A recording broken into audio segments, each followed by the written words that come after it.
बॉलीवुड अदाकारा कियारा एडवानी पर दीपिका पादुकोण की नकल का इल्जाम लग गया।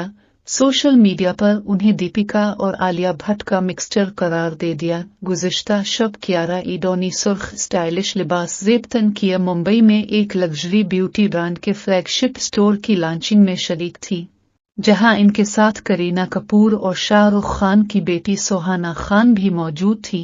लेकिन कुछ वजूहात की बना पर उन्होंने नेट सारिफीन की तवज्जो अपनी जानिब दीपिका की नकल करने के हवाले से मबजूल करवाए।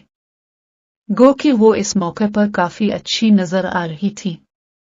ताहम मुतअद्दिद सारिफीन का कहना था कि वो बिल्कुल दीपिका जैसी लग रही हैं, जबकि कुछ ने उन पर काल की 2898 एड की स्टार की नकल करने का इल्जाम लगाया। याद रहे कि गुज़िश्ता बरस रिलीज होने वाली कियारा की रोमानवी ड्रामा फिल्म सत्या प्रेम की कथा को फिल्म बैनों ने उनकी जानदार परफॉर्मेंस और कार्तिक आर्यन के साथ उनकी मलती जलती केमिस्ट्री की वजह से काफी पसंद किया, जबकि इस वक्त भी उनके पास 3 अच्छे प्रोजेक्ट्स मौजूद हैं।